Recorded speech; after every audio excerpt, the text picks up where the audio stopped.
Hello everybody, hope you're doing really well. Really well? That doesn't sound right, does it? Fantastically well. It's Connor here and we're back here with a video, unfamiliar settings, and just wanted to check in with you guys. I've not done a video today, it's been mad busy, as I'm sure you guys can attest to when working in the football game. You guys know that I work for the Man City side of things, and Gundogan and Bernardo Silva and Declan Rice and all of these moving parts. Mateo Kovacic has taken up the majority of my day, but we're here to talk about Leeds United right now. So I expressed on Twitter, if you don't follow us on Twitter, go to One Leeds FC, that I know a little bit. It's nothing massively advanced, but from what I've been told today, from someone who is close to Angus Kinnear, I wanted to just give you guys a little bit of an update on what is happening really with Daniel Farke. So from what I understand, it's not massive developments that I can update you guys with, but what I've been told is he's still massively in the mix. Leeds have been talking to him all week. This isn't something that's false. They've not just got rid of him off the database. You can choose to believe this or not. But yeah, Leeds haven't got rid of him off the database at all. He's very, very close. Farke is very aware of the structural side of things at Leeds United, the framework in terms of the ownership model and who's where, and the enterprise's strand of it. And I think he's very aware of it, but he's not completely sold on it. From what I'm told, he's not completely sold on the structure, and he's not really certain on who's taking part and who's not taking part, and all this sort of good stuff. So I think he needs a little bit of clarity there. Also, I think he's got quite a big backroom staff, and I think some of the backroom staff have expressed concerns as well with how Leeds are in the background, in terms of, have they got everything absolutely bang on yet? Obviously the structure really isn't there in terms of a sporting director. Nick Hammond's there, Angus is there, but is there really a lot going on behind the scenes at the minute?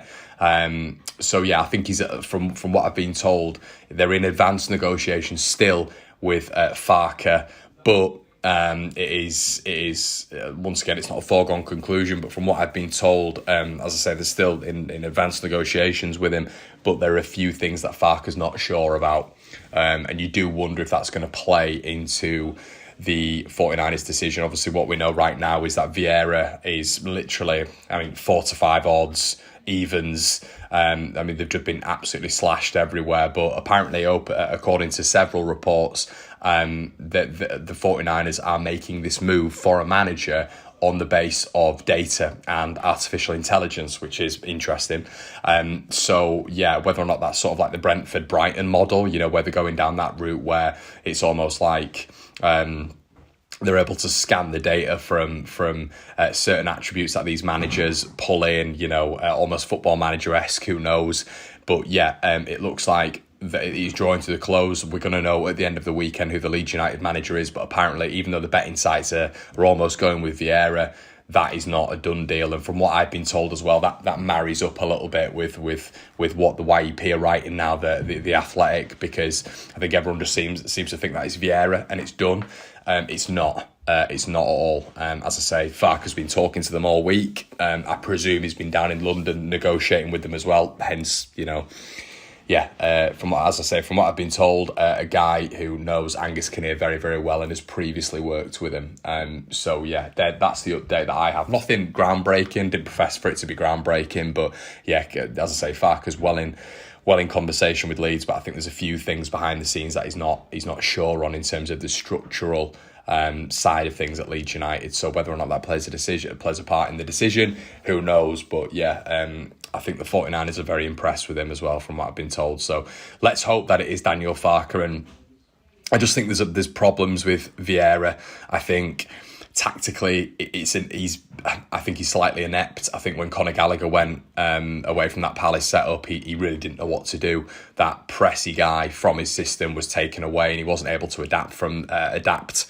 I've been speaking to a lot of Palace fans, and they've spoke about his style of football. Apparently, it was turgid, wasn't good enough, and even with the veterans at the back, the very good veterans that they had at the back, he wasn't able to keep the absolute mass of goals out that were going against Crystal Palace. And then on the offensive strand as well, yes, Zaha was out, but Crystal Palace still have a lot of very, very good attacking players, as we know. Elise, Eze, who both tore us apart, Edouard, Mateta, Jeffrey Schlupp, who plays very, very well in that Palace system. They had a lot of good attacking players, the wing backs as well, of course. When you look at Mitchell, and he wasn't able to get the best out of them. They weren't able to score. I think they had, they scored. They didn't have a shot on target in 4 matches. And you forget the Crystal Palace side that were there with Roy Hodgson. The Roy Hodgson Crystal Palace used to take scalps off all the big teams. Man City, Man City was really struggled at the Etihad against Palace for ages.